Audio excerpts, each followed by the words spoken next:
So, more stuff that I learned from Dr. Friedman last week. Talking about the animal having choices, and this is something that I've been working more into the training that I've been offering clients for the last little while, last year and a half or so. The ability for us to make choices is hugely reinforcing, and it's actually now seen as a primary reinforcer. It's essential for a happy life, it's essential for our life. And if we don't have the ability to make our own decisions, and this goes for animals across the board, up and from the lowest level of biological life right up until to us, if we're at the top, that's a different discussion. The ability to make our own choices is essential for well-being, because if we don't have the ability to make choices, then our health suffers because we're unhappy, and internally, physiologically, that can cause disease. So, by giving the animal the ability to make its own choices, now we don't want, obviously we don't, it's not a free-for-all, okay, it's not the animal going out and doing whatever it wants. Since I've been applying this to my training, what I've found is that the less physical control, the less constrictive, the less restraint and the less restriction that we have on the animal, on the dog, the more they actually do what we want them to do. So to give you a couple examples of that, I worked with a dog yesterday, an adolescent dog, about 18 months, and the client had phoned me up, said the dog was bonkers, was really crazy behaviours.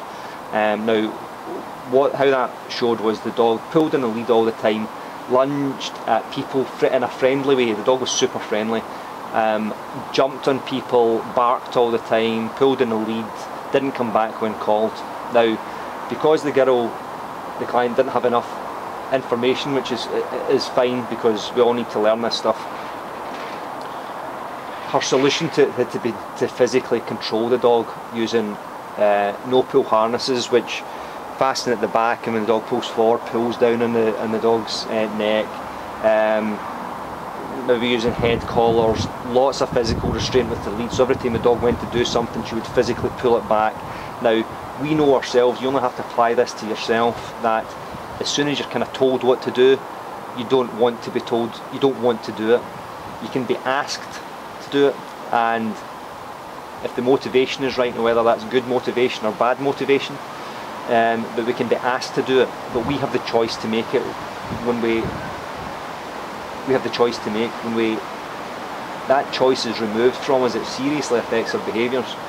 And I found this a lot in the last little while since I've been applying it to my training. The less physical we are with the dog and the more freedom that we give the dog now starts doing really cool stuff that we like. So yesterday I put the dog on a long line rather than on a flexi lead, and because the dog now has the freedom of not having this constant pressure on her collar, she now starts doing really cool stuff, which is not pulling in lead because there's no pressure, staying within a relatively short distance of her because we're not pulling her back and trying to prevent her. When she starts doing this cool stuff, we now start reinforcing it with food and with play, and the dog now starts offering this more and more. So I know I talked a little bit about training equipment before. This is the training lead that I use all the time for dogs. It's 6 feet long.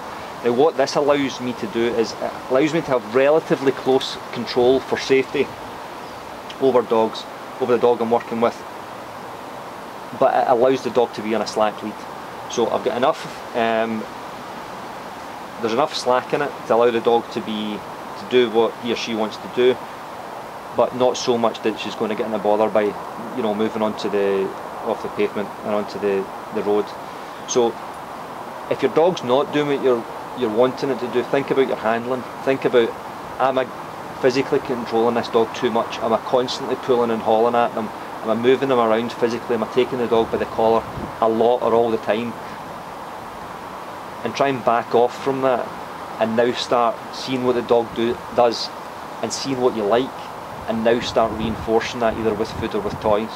And the dog it's now becoming a partnership towards the same goal, because it's supposed to be a partnership with you and your dog, and a partnership is the two of you working towards the same goal, which is both of you being happy. So it's not all about the dog getting everything that he wants all the time, but it's also not about you constantly restricting and restraining your dog. Give the dog some freedom within limitations, seeing what you like within that freedom, reinforce it, and reinforce it well and properly, and the dog will now offer those behaviours, because it's all behaviour, it's all just stuff that the dog does, whether it's pulling in a lead or whether it's sitting next to you. They're all just behaviours, and what we want to do is train the ones that we want. So hopefully this will be a little bit of something to think about. Any comments, again, stick them in the field below, and I'll share some more stuff with you as and when I get the time. Thanks for watching, guys. I'll see you again.